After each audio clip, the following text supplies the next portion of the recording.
Rafale पहले ही भारत आ चुका है। हालांकि राफेल फ्रांस से पहला विमान नहीं है। भारत इससे पहले भी कई हथियार फ्रांस से खरीद चुका है। खासकर देश की आज़ादी के बाद फ्रांस की डैसोल्ट का मुख्य खरीदार भारत ही था। मिराज 2000 को भारतीय वायुसेना की सबसे महंगी फाइटर जेट में से एक माना जाता है। साधारण सेनाएं साधारण युद्ध में जाती है, लेकिन स्पेशल सर्जिकल स्ट्राइक में स्पेशल पैरा कमांडो का इस्तेमाल किया जाता है। अगर आप यहाँ सुखोई को सामान्य सेना की तरह ले तो मिराज 2000 स्पेशल फोर्स है। इसका मतलब बिल्कुल भी ये नहीं है कि सुखोई एक अच्छा फाइटर जेट नहीं है। सुखोई अपने कैटेगरी में बेस्ट फाइटर जेट है। सुखोई एक इंटरसेप्टर फाइटर जेट है जो देश की वायु सीमा को दुश्मन देशों से रक्षा करती है।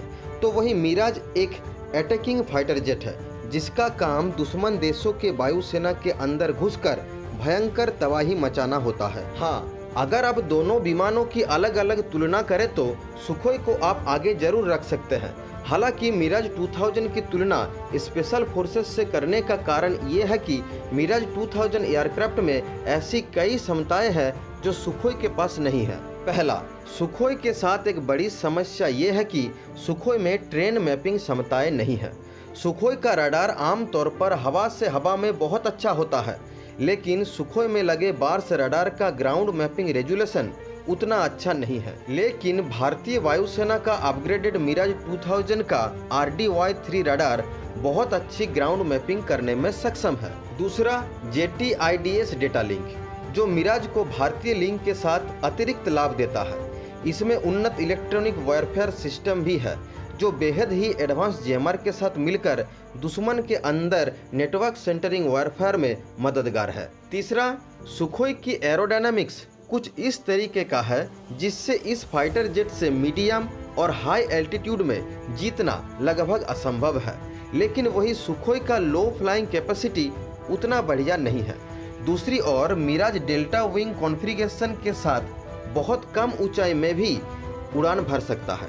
वायुसेना के बेड़े में मिराज 2000 और तेजस जैसा लो फ्लाइंग कैपेसिटी और किसी भी फाइटर जेट में नहीं है। चौथा, मिराज फाइटर जेट में लगे मीका IR मिसाइल जो इस एयरक्राफ्ट को बेहद ही घातक बनाता है। मीका IR मिसाइल की Sikar imaging infrared based Sikar है, मतलब टारगेट के हिट को ये फॉलो करता है। इसीलिए जब टर्मिनल फेज में मिसाइल का सीकर ऑन होता है तब दूसरे मिसाइल की तरह ये मिसाइल दुश्मन के रडार वार्निंग रिसीवर में कोई सिग्नल एमिट नहीं करता है, क्योंकि इंफ्रारेड सीकर कोई भी रेडियो वेव नहीं छोड़ता है। इसीलिए दुश्मन के विमान के पास ये जानने का कोई तरीका नहीं होता है कि उसके पीछे एक मिसाइल है। ये मिसाइल मिराज को हवा से हवा में मुकाबला करने में एक स्टेल्थ एयरक्राफ्ट की तरह क्षमता प्रदान करती है।